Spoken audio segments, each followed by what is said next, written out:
most people know you from McMaster and James, but there's of course a whole other side to you, which I want to know, because it's one thing to have good music, but I think it's also important for anyone to have a story to tell, which I think you definitely do. So the first thing I want to go is all the way back to your childhood, because you talk about how you got into, at least because now, or you've always had this passion for Motown and soul, and you said it's because your dad went on these sabbaticals and he brought back a Motown vinyl from Detroit.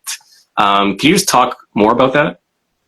Yeah. So my dad was a professor of mathematics and computer science and business, and he was at Brandon University.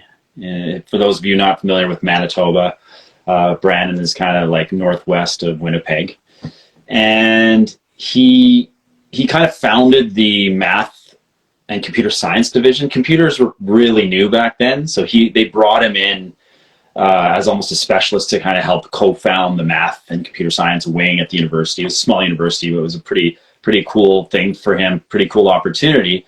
And he was fairly renowned at the time. Like, he was even being like, we bug him about it because he was being courted by Apple at one time. We lived in California for a year, close to Silicon Valley, and he had a meeting with the Steve Jobs group about like going to work there, but he got offered this position in Brandon, Manitoba. So we ended up living in Brandon instead of California. So we've never let him live it down. Nothing against Brandon, but you know, it was just kind of a funny, very different weather. I'll just put it that way, from California. And so, but anyway, it was a great thing because he was able to kind of write his own ticket and do his own thing. And he got invited to go to a lot of different universities. One of them in Detroit, and he would do these sabbaticals, and he'd be there for long periods of time. And he'd always come back. He loved music, and we had a record player. So wherever he would go, he took a trip to Jamaica, and he came back with all these reggae records. And so we were getting exposed to a lot of different music. And when he came back from Detroit, he brought back all these Motown and soul albums. And I have three brothers, and they didn't really care, but I became like just completely obsessed and just spun these records like crazy. I really, really loved Smokey Robinson and the Miracles, and was just very affected by it. And it triggered something in me for sure, because my brothers, most of my friends were all more into like pop rock and stuff. And I liked some of that stuff. Like, I loved Guns N' Roses and, you know, all the Rolling Stones and all that kind of stuff. But that's not what was resonating with me. And I think it was because I was also kind of sort of starting to sing, and I just didn't have a rock voice at all. And I always found myself singing really melodic music. And when I started hearing Smokey Robinson and Stevie Wonder and stuff, like I was like, well, I can kind of sing that. Like, that felt more like connected to me physically as much as spiritually. And so it just triggered something inside me, and it's been a lifelong love of that music to this day. So there's a long answer to a short question. Yeah, and I know, of course, and we definitely want to talk more about Smokey Robinson, which we could do maybe a bit now, but also later. But you mentioned in a podcast how the reason why one reason why you connected to Smokey was because of his falsetto, and you learned that you can do that. But then at the same time, you said, I don't know if you were ashamed or embarrassed to do that, because he said back then, unfortunately, it's maybe not frowned upon, but, you know, for guys to sing that high, maybe it wasn't the normal thing, right? It was. I wouldn't say it was frowned upon, but I was personally very shy. I was a shy kid. I was fairly introverted, and it felt embarrassing, but it was kind of one of the best parts of my voice. But I was just like, I sound like I'm singing like, and I hate this term because I have two daughters. So I actually hate the term whenever someone says, oh, you sing like a girl or you play like a girl, because I think girls are amazing. But at the time, I was like, well, I sound like a girl, and my friends are going to make fun of me. And so, but when I heard Smokey Robinson start to sing, I just was like, well, he sounds like he's in those female tones, but it sounds amazing. It just sounds it's just soulful. And that's the universal nature of music, right? It transcends languages, it transcends races, and it transcends, I think, even sex. Like, I think that, you know, like an artist like Prince would be proof of that as well. So so yeah, it was just cool. And I just loved it. It was so melodic. And like Motown is deceptively, like same thing with the Beatles. Like you think it's a very simple melody, it's very hooky, and you walk away singing it, but there's so many interesting chord changes. And I found out later on in my career from people like Lamont Dozier and Smokey Robinson that, you know, they were very influenced by, you know, jazz and gospel, and, you know, and it just, so it was really, to me, like Motown was like the foundation of pop music. It was because they started mixing all these styles, and that's really what popular music is that they've mixed all these styles together to create something that's very appealing to a very broad audience.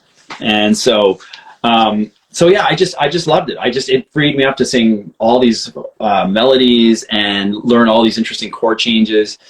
And, you know, and I think that was one of the things, not to jump ahead too far here, but because I'm sure you're getting to this, but connecting with someone like Rob James, and you know, before we even started McMaster and James, we were in a Motown and soul like cover band, playing like 4 or 5 nights a week in Winnipeg, and because we just loved that music, and that was a real common thread between us and something that really connected us too. I want to fast forward a bit now because, you know, discovering that love of Motown and soul and music when you were a kid.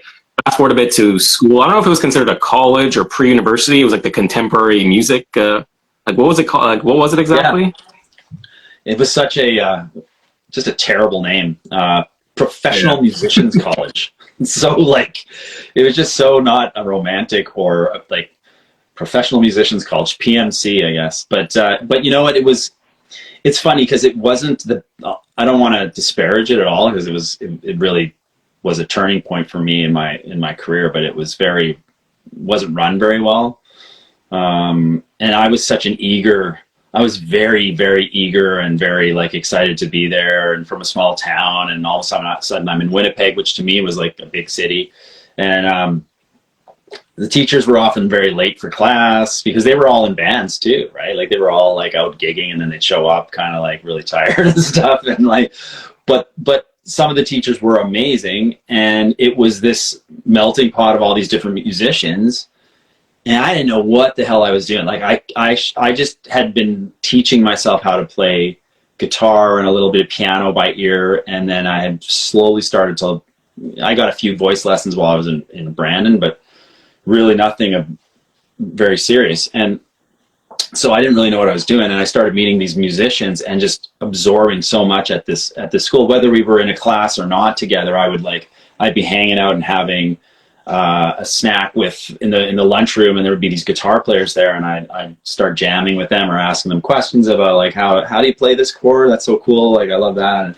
And then I ended up actually becoming friends with a couple of guys, particularly a drummer that was there named Sean Miller, and this other guy named Jason Charney, who was a great guitar player. And they had a house that they were living in, and they had an extra room. And so like very, very early on, I ended up like living with these two musicians, and I started kind of gigging with those two guys. And it was just like, we kind of had a built-in band, like right out of the gate. So that was really cool too. But that's like probably 5 years before McMaster and James, I would say.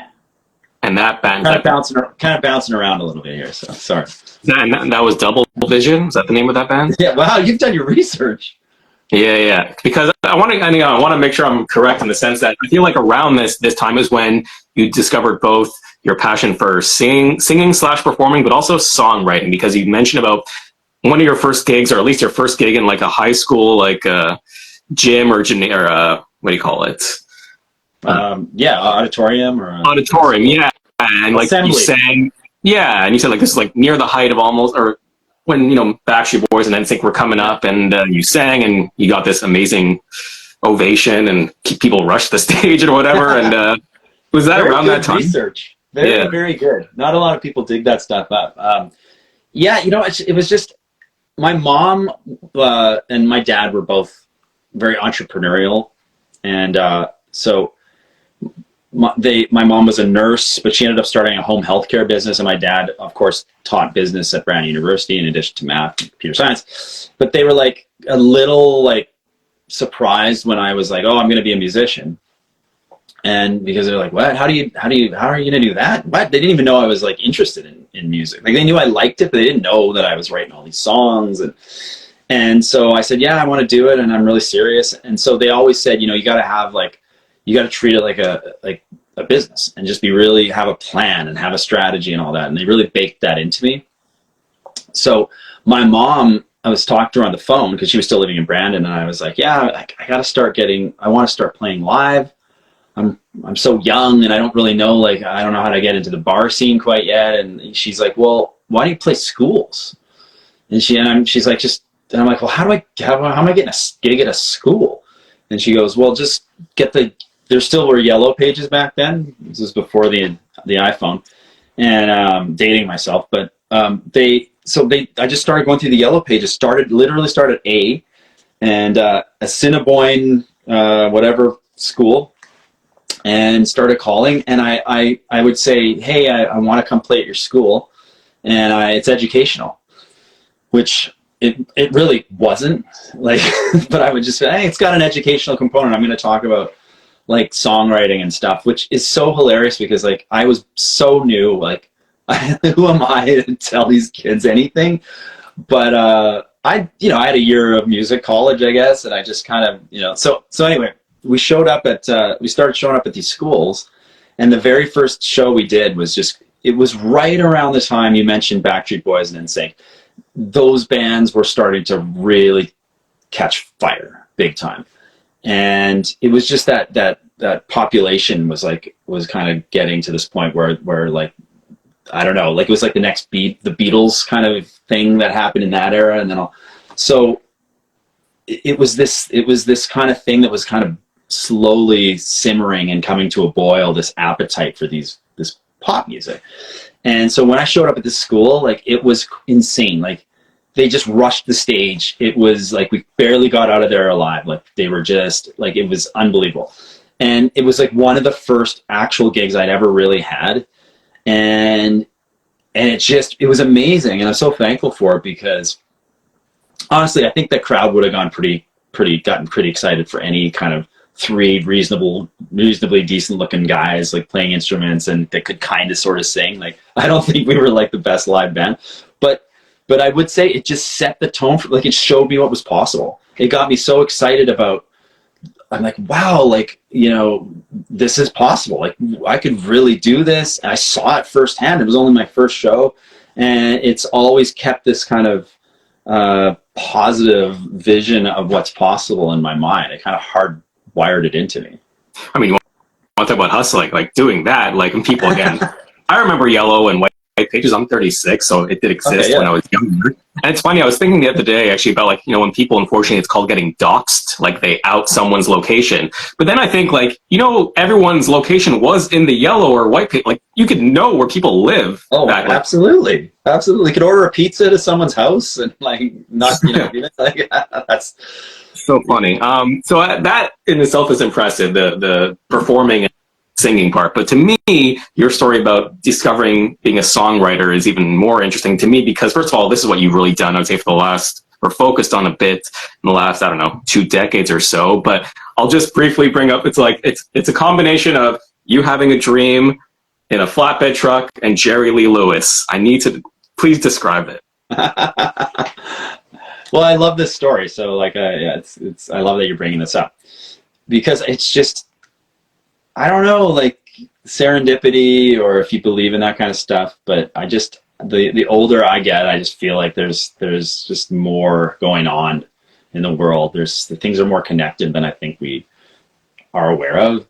So still living in Brandon, and I remember I had this little bedroom down in the basement, and I had a tape recorder, which was just like, was a birthday present or something, just one of those old school larger tape recorders, and you had to use tapes in, and I could kind of put down little ideas that I was having at the time, and so I'm sleeping one night, and I have this dream where a friend of mine that I went to school with was in the back of a flatbed pickup truck playing piano. Yeah, but like you said, like Jerry Lewis kind of style, like he was just, and I was driving the pickup truck, and the song was actually pretty in my mind. I was like, I've never heard that song before, which was really weird to me. I was just like, I didn't recognize the song that he was singing. I thought it was very like magical. Like, wow, this is like, that might be a new song, and it's actually pretty good. So because I had the tape recorder by my bed, I hit record, and I put down my best interpretation of what he was doing.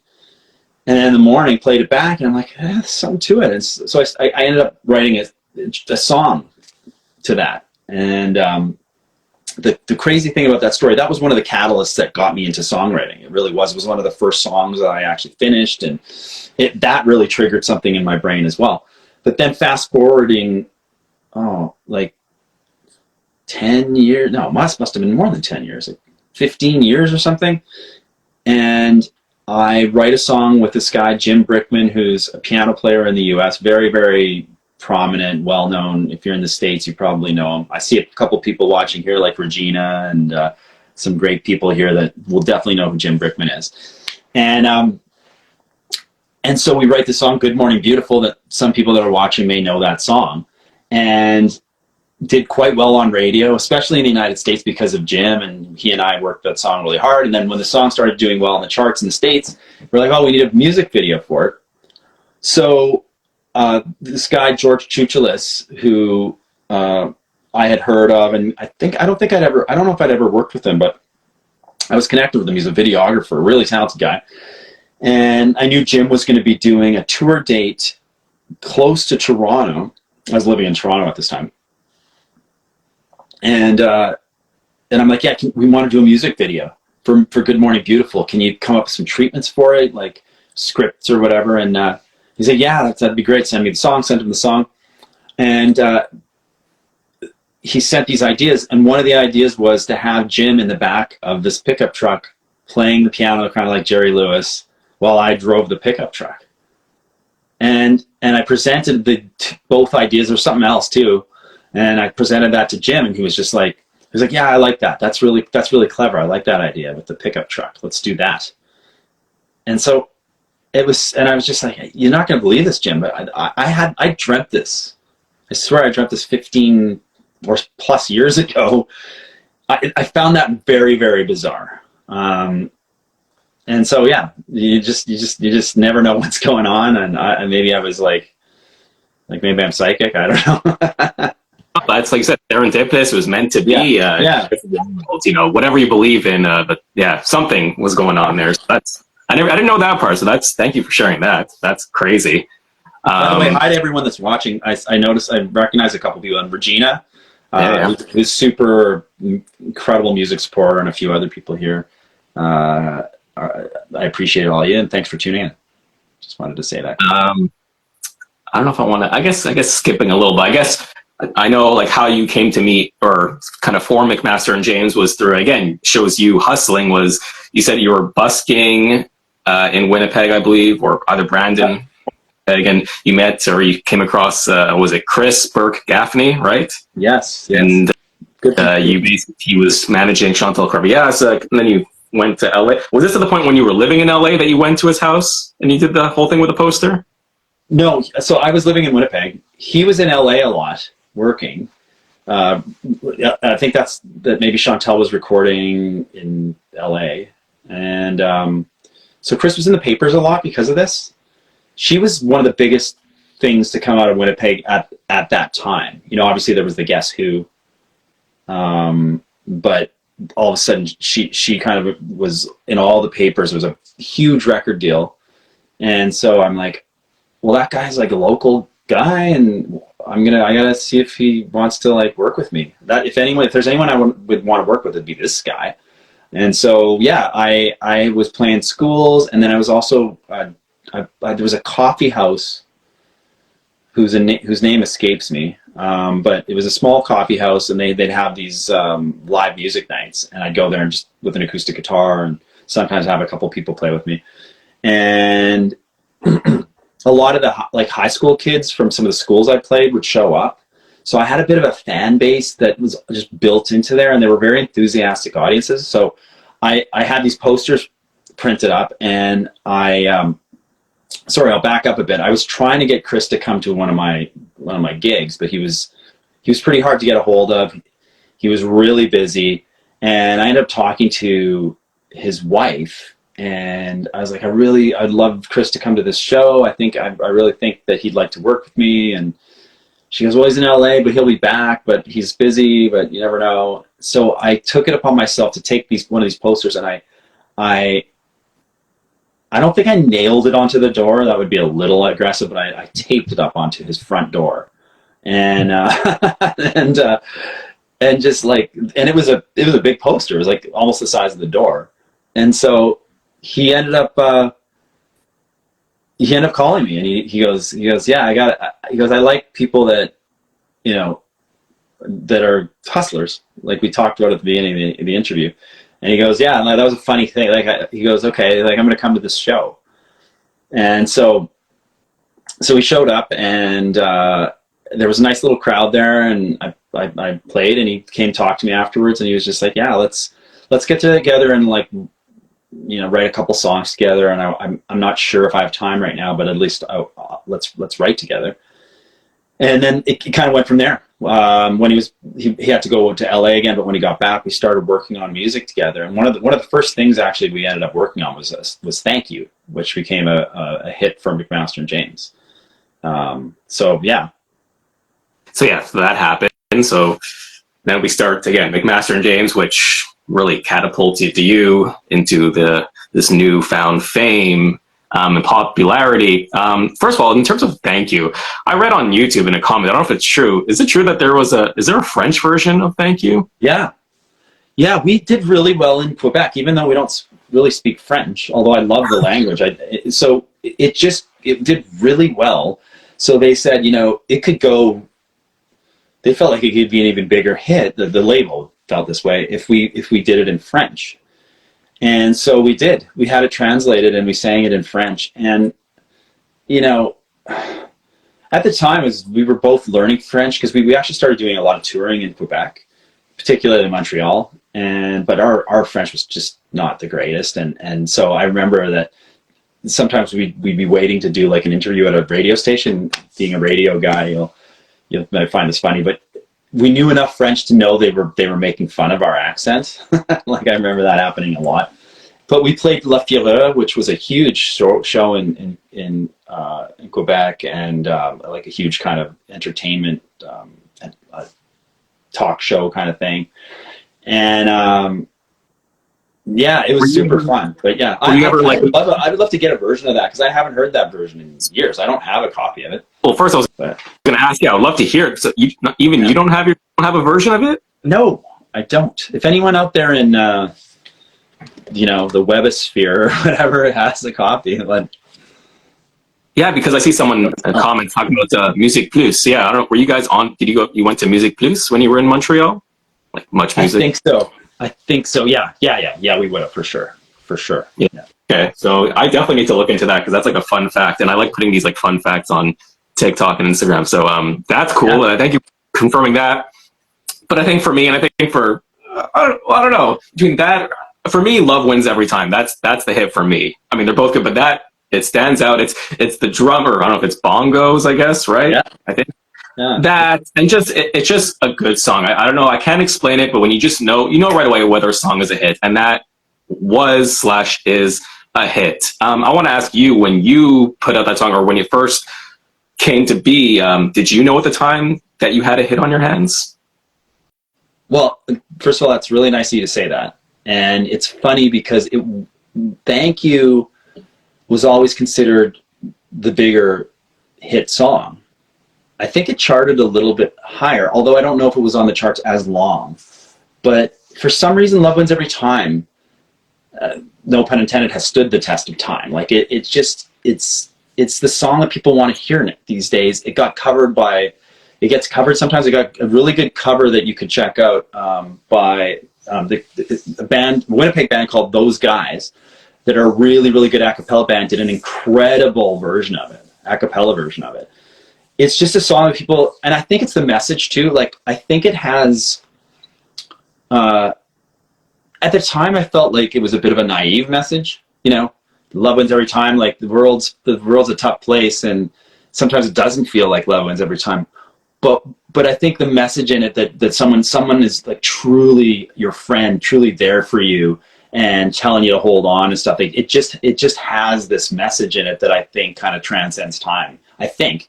And to answer your question, like, it was an idea that I had, listening to all those Motown records, listening to a lot of Jackson 5. It always, when we first started working on it,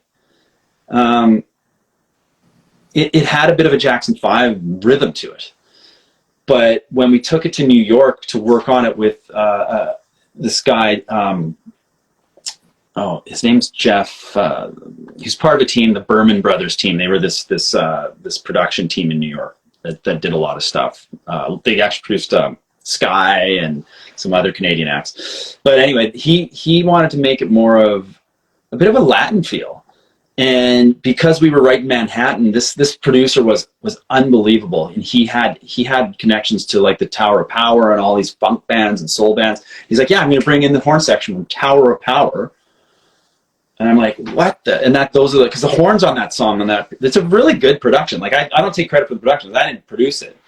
You know, Chris and Rob and I did the demo, which elements of the demo are in there, but you know, just putting the horns down and just the drum parts and the bass part, it's a great, well-produced song.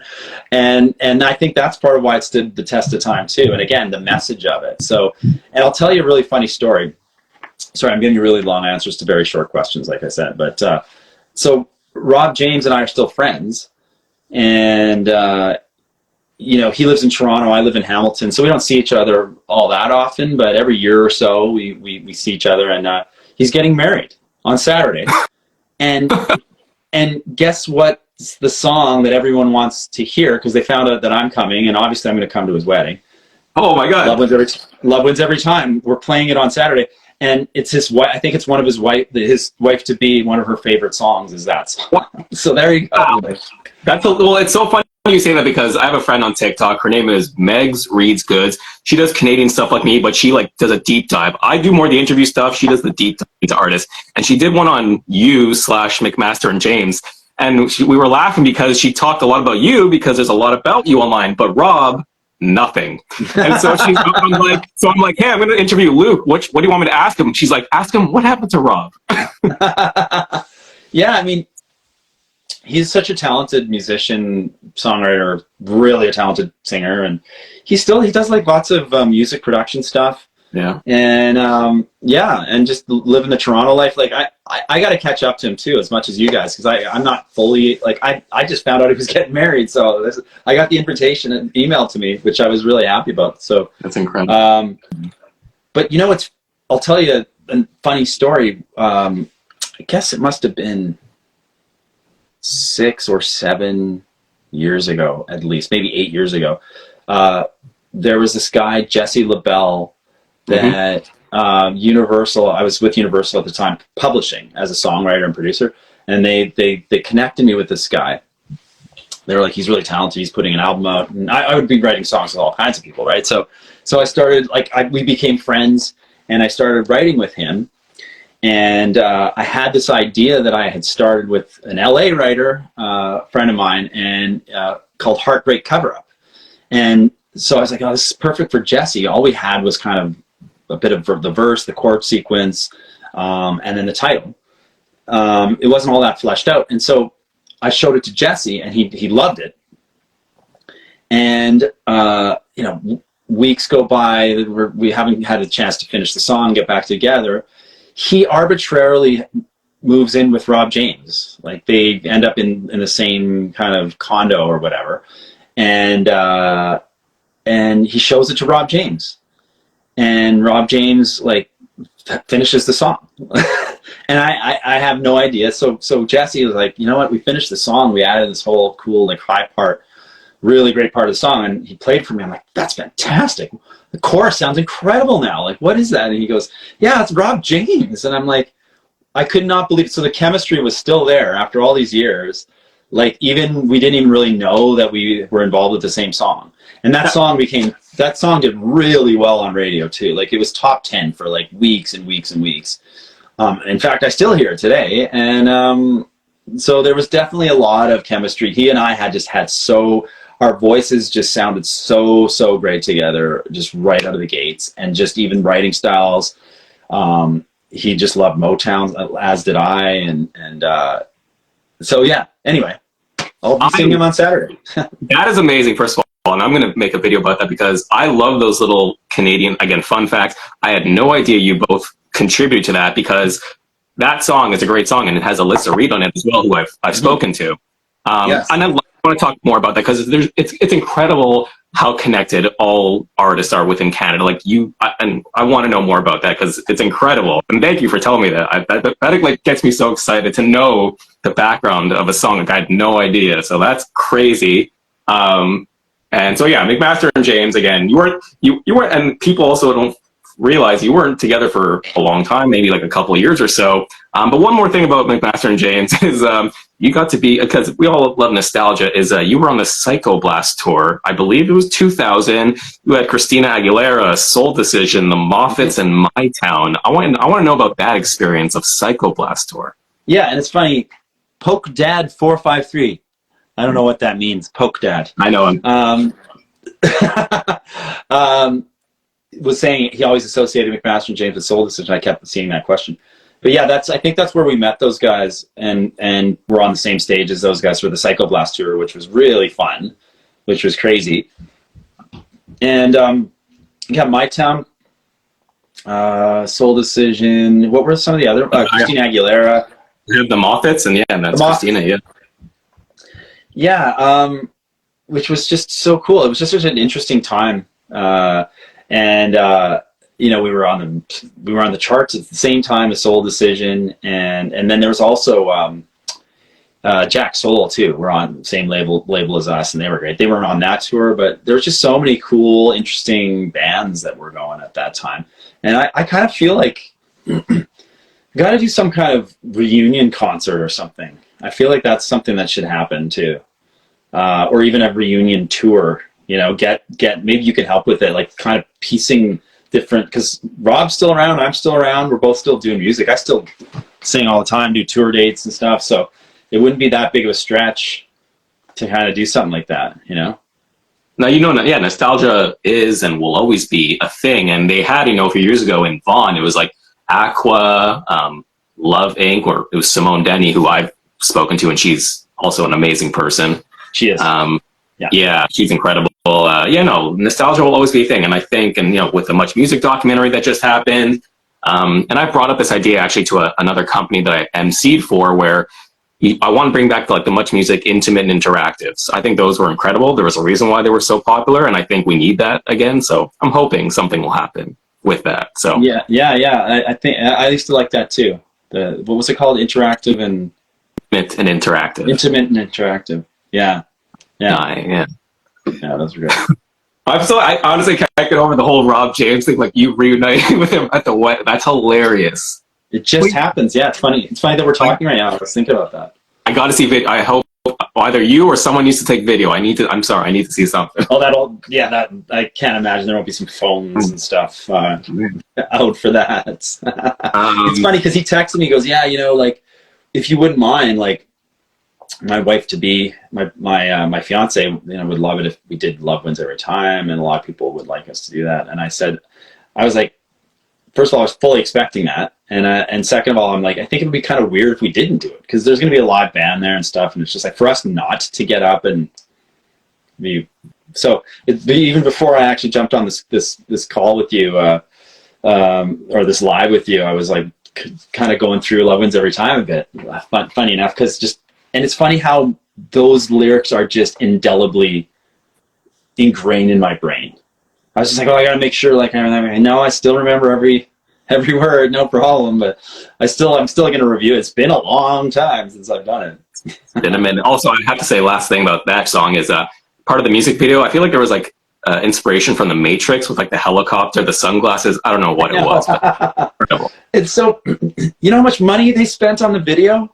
Or I should say we did, because there's this word called, this word that you don't know this word when you're new to music, especially back in the day, but it's called recoupable. And it's like, you get a record deal and then you're like, wow, they're so great to us. They pick us up in like black cars and they put us up in nice hotels, and oh my goodness, we're spending so much on this video. They've rented a helicopter. And then you're like, then you realize it's like, it takes you like 20 years to pay back. Like you never see any royalties because they're recouping it till the end of time. So that video cost, I want to say it was like 80 grand or something. Yeah. Which compared to a lot of videos back in the day is nothing. But I think about that by today's standards and how much, because budgets to even record music and budgets to do, it's all shrunk dramatically. It's also partly because of technology too, because you could put a helicopter on a green screen now or whatever, but no, they rented a helicopter, and we weren't actually, steering it for real, but it was still, you're flying around in it with some pilot, and then we're down there and they make it look like Rob's like landing this helicopter. I'm not sure why, like, I don't know. I'm not sure what the plot of the thing was, but it was a fun video to make. I mean, yeah, there was that, and then you just riding around in I think it was a Mustang in the streets. It looked like I had a good time. So a bunch of girls in the back, and it was like, I think it was just supposed to be really fun, and it was really fun. It's just so fun to look back on that stuff. Like, I feel like I've led 2 totally different lives. It's like, it's just so crazy to me to like, I think about those times and it almost feels like I'm thinking about a different person or a story that I read that I'm remembering, as opposed to like, it's just crazy. Yeah. It's funny you mentioned Coopable. The only reason why I know about that is because now I forget his name. Lou Pearlman, the whole Backstreet Boys thing. I don't know if you saw the documentary. That's how I learned about recoupables and how all these bands got screwed, because again, like you said, they gave them all this stuff and they're like, oh, actually, you're not going to make a lot of money because we have to recoup that money that we spent on you, right? So that's funny that you mentioned that. Obviously, we could talk a lot about, so again, Canadian. So then, after McMaster and James, Rob was on Canadian Idol. You helped write with a few Canadian Idol alum. Shout out to Eva Avila. I loved her music. She was pretty big for a bit. I think she's still performing. She is. I forget what she's doing, but she is performing. Yeah, she's and she sings with, was it Australian Pink Floyd or something? Yeah, or something like that. Yeah, she's so talented. She's such a beautiful inside and out person. I loved her. I got to work with her several times, and yeah. So, what was your question? Oh, the Canadian Idol thing. Yeah. Yeah, that was part of, I was signed, like I said, I was signed to Universal Publishing, and they would get part of their job when you're a professional, quote unquote, songwriter signed to a publisher. Part of their job is to get you in rooms with different people and place your songs with the biggest artists that they can, or projects that they can.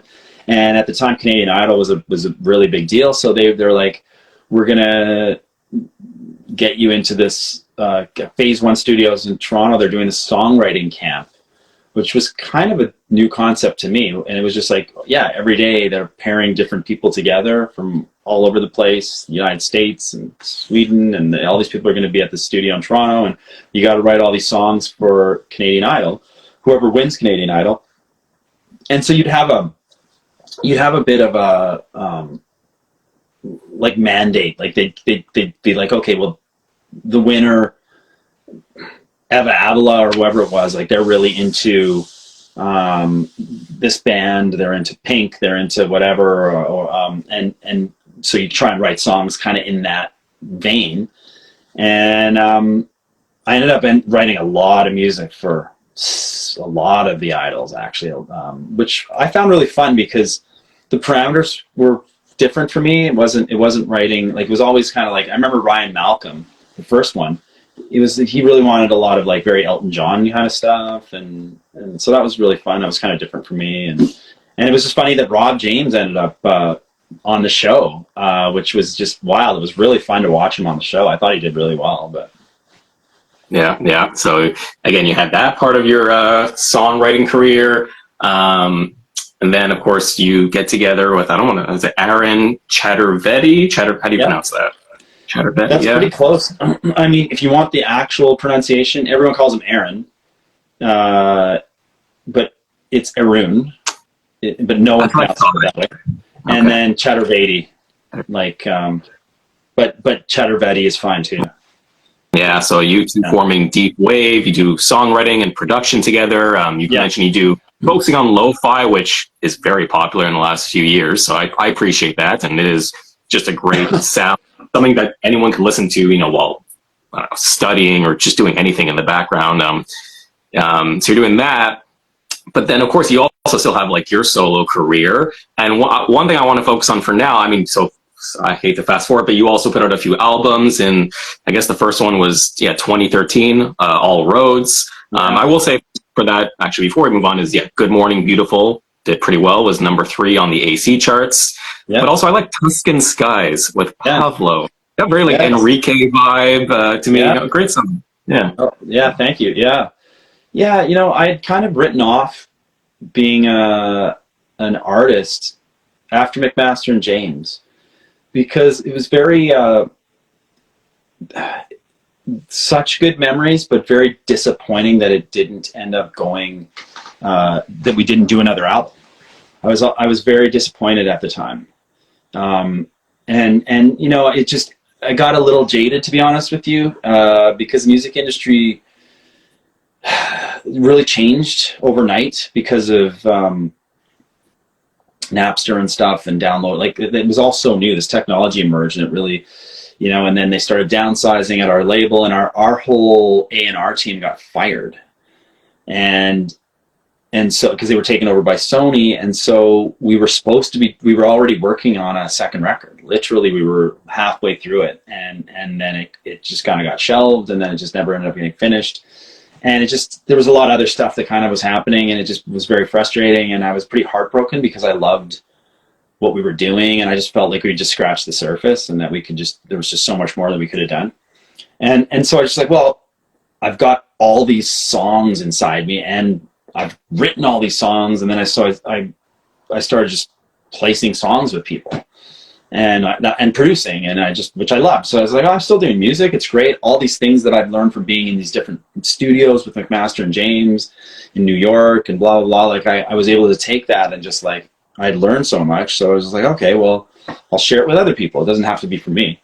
And, but it was always funny because I'd be in the studio with someone and then kind of singing them the song, and then like a lot of artists would be like, you sound like you should sing this song, like you got a good voice, and like the song really would sound great. And I was like, yeah. And then sometimes there'd be like these singer-songwriter like jam nights at bars, and I'd be there, and I'd get up and do a song, and everyone would always, like, a lot of people would be like, you should make an album, like why don't you do a solo record or something. So I had the bug too. Like, it was just something, like, I just couldn't get away from it.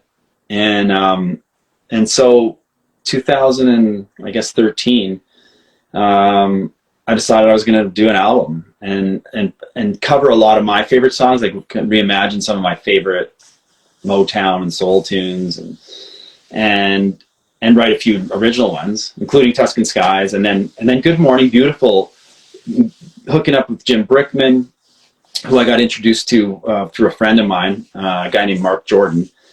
And, it was the first song he and I had ever written together, the first time we'd ever even met, but we ended up writing the song that just did really well on radio. So it kind of just pushed me back into, being a singer and being an artist again, and reignited my love for that, because I really do love to sing, and be on stage, and just like the connection that you get with an audience, as opposed to being in a studio and recording music, which I absolutely love. It's just a different thing, and I really missed it. So it's really been nice to kind of get back into doing that. Yeah. And you know what? So glad you talk about that, like in the early 2000s. So I think people don't realize the impact. I mean, the impact that Napster streaming had on not only industry, but people, again, it's always people think about the numbers, but there were people that were affected, right? That we don't know about. And even people, oh, they're artists, they're whatever. No, they don't all have millions of dollars, you know? So, yeah, there's these like there's the lower tier, mid tier, like we were maybe kind of bubbling around mid tier. We were still we were recouping. We didn't, it was a blow. And I'm lucky that Universal, signed me on to a publishing deal. So I was able to kind of continue to make music and continue to be in this kind of sphere, right? But I've had to learn how to hustle too, because since then I'm essentially just, I've been an indie artist in a sense, and but I've grown to really like it, and I've really, once you wrap your head around and accept certain things, you can, there's so many ways you can share music now. There's so many ways that you can market yourself that are actually easier than they were back in the day, through social media and stuff. That it's kind of, that part of it's kind of cool. It comes with its whole other set of challenges too, but. Yeah, there's two people, again, going back to the whole Canadian connection. Again, I think everyone is so, and by the way, if you're like, I'll also have to go soon, let me know, because I know we can ramble for a long time. So no, I got two people I want to briefly talk about that I want you to talk about that you've worked with both in songwriting and performing. First is Chris Ward. And for those who don't know, Chris Ward was the original Much Music VJ. And I learned only recently that you've written songs with him, you've worked with him. So first, how did you hook up with Chris? Well, that was another songwriting camp, but it was a much smaller camp. It was much more exclusive. And I'm trying to think how I actually met him. So there was a TV show called Instant Star, starring Alex Johnson, and it was the same producers as Degrassi. A lot of people will have heard of it. It was very, very popular, and it was this teenager that gets a record deal, and she's still, I think, in high school and just graduating, and she gets this huge record deal and becomes a star overnight, instant star. And they needed real songs for her. And they were songs that she was writing, and they were doing records with her as part of the show. Kind of like Nashville a little bit, but I think it was well before Nashville came out. So anyways, I got invited to this, and Christopher Ward was the guy. Christopher Ward's actually best friends with Stephen Stone, who's one of the creators of Degrassi. And he created Instant Star. He and his wife did. And so he was like, Christopher, you're such a great songwriter, and I want you to assemble your dream team of songwriters and producers, and I want you guys to do all the music for this show. So I got a call for this, and it was just the best gig. It was incredible, because there were only 8 to 10 songwriters, producers, and there were so many songs that were needed. And we would sit down with the script writers and the directors at the start of the week, and they'd say, okay, this season, here's what happens with Alex. And you need to kind of come up with songs that are kind of influenced by what she's doing at the time. And they would be like, yeah, we need something up tempo here. And so we'd walk away and we'd create all this music, and then we'd have a big listening party, and then they would start using songs, and they used tons and tons. I co-wrote so many songs for that, and then got to know Christopher Ward really well along the way, which was amazing. I was always a fan of his for Much Music, and he wrote a lot of the Atlanta Mile stuff, like Black Velvet, which is just an incredible song, and a bunch of other Canadian stuff. Like he's written a lot of hit songs. So and he's just an incredible lyricist. So I still write songs with him to this day. And he'll just I'll be like, hey, do you have any lyrics just kicking around you can send to me? I'd love to, and he will, and they're always so inspiring. So okay. Brilliant guy, great guy. All right. No, that makes sense. That's interesting. And then the other guy, of course, I want to talk about is James Bryan. Well, I guess that's his professional name, James Bryan McCollum, otherwise known as from Prozac. I mean, it doesn't shock me that you guys kind of connected because, again, you kind of started around that same, or I don't know if it was before you with Philosopher Kings and then Prozac. But when was the first time you met James? Well, we opened for Prozac, so we had met.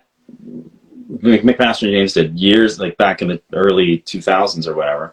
But then we were never really in contact. We kind of like, we were ships in the night a little bit. Like, he's become a very successful songwriter, producer, and he's just a monster guitar player.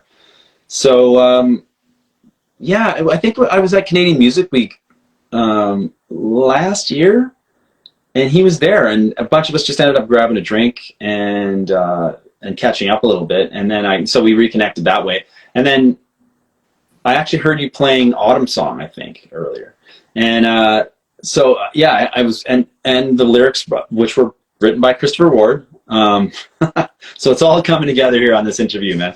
But and I was just like, I think James would be so perfect for this because he just got such a great feel, especially for those more acoustic-y kind of things. And then yeah, I thought he just sounded awesome on that song. Yeah, no, and I love that connection, and I'm hoping.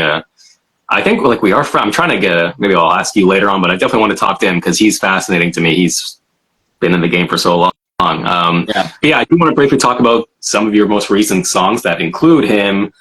So yeah, you have this. I don't know if it's considered an EP, but it's like the Seasons, right? Yeah. You already. Yeah, I got to figure out 3 of them. You put out for spring, which is Cherry Blossoms, and you put out some summertime for summer, and then most recently Autumn Song, which Autumn Song is with James playing guitar. All the songs are great. For me though, Autumn Song, I don't know. Again, when I heard that instantly, first of all, right away, it's just like this sexy R&B vibe. It's amazing, amazing song. Yeah, that one's my favorite too. To be honest, yeah, it just had a bit of a '90s vibe to it too, for me, I think. Yeah. But yeah, and it's funny. I'm trying to figure out. Like, I'm going to be putting out a cover of River, the Joni Mitchell song, for my winter song, and then I'll kind of probably wrap it all up and have it as I guess like an EP or whatever. But it's been really fun. It really the whole Seasons thing actually was Christopher Ward's idea. Speaking of Christopher, he was like, you should do a thing where each song has got a bit of a seasonal thing, and it really kept me on track because it really forced me to like put out more consistent music, which I like to do, but sometimes it's hard to do because you get pulled in so many different directions. But it was just like, well, okay, I gotta come up with this like fall song, and so it just, I don't think that song ever would have happened if it wasn't for this concept. So I'm gonna probably do something similar next year as well, but more like I don't know if it'll be Seasons, or I'm actually considering doing something that's more like holidays, and like something for Valentine's Day, something for Mother's Day, like just do something like that, because once again I thrive with some of those kind of parameters where it's just like, okay, cool, like I'm going to think of it through that lens and not just be pulled in a million directions, and you can get a little more focused. Yeah. So yeah, you're working on those, and I guess, are there any other plans? Like, what are the plans for the end of the year, early next year? Working more, or would you say focusing more on your music or helping others write their own music? A combination of both? Yeah, a combination of both. I do a lot of music for Universal Production, so we do a lot of like lo-fi stuff, and a label, Universal Productions out of LA, and then a Nashville label called Green Hill, which we just love their team. So we do a lot of stuff for them. We'll do like chill out albums. We just did a whole album that's going to come out. I don't think it comes out till January, but we did like 12 U2 songs, but like totally reimagined them, like more almost like a lo-fi U2 album, which was super fun, which I can't wait for people to hear.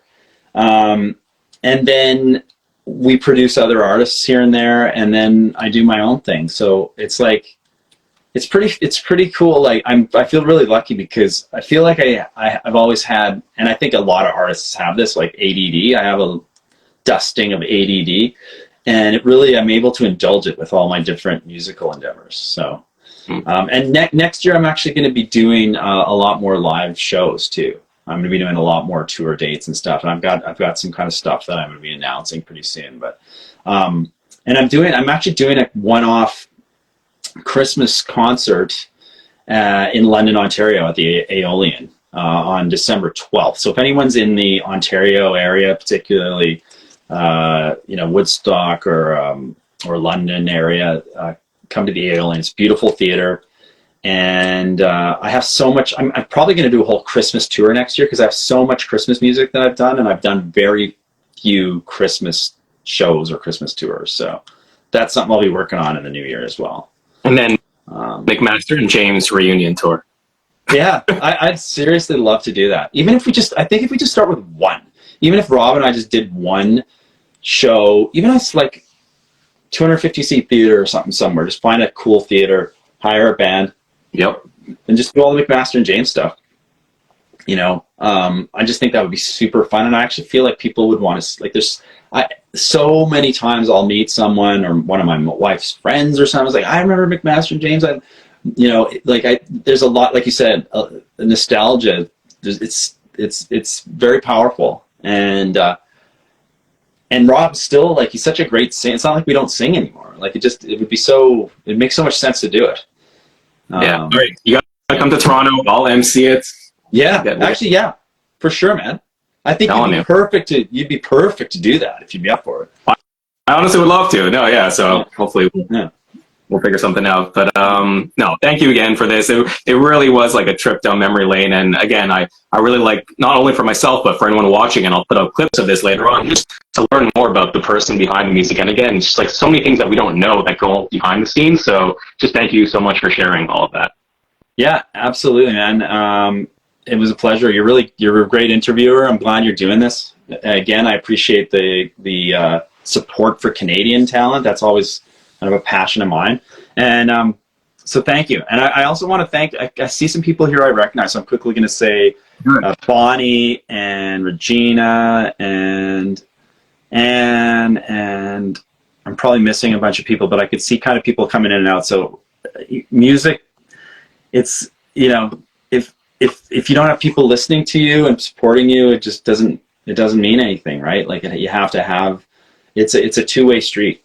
It's a symbiotic relationship, and I say this to people all the time. Like no matter how challenging my career might get or the ups and downs, there's always been people, and particularly people that love music and fans of music, that they keep you going. So I really appreciate that. And then people like you too, exactly what you're doing. It has an impact, and it's important. So much appreciated. Thank you. By the way, are you in Hamilton? I am in Hamilton, yeah. You're getting ready for the Grey Cup festivities? Yeah. I've got some friends here that are hardcore, man. So I just kind of follow them around. All right. Well, yeah. Thank you again for everything, and we'll definitely be in touch. All right, brother. Well, thanks again. All right. Talk soon. All right.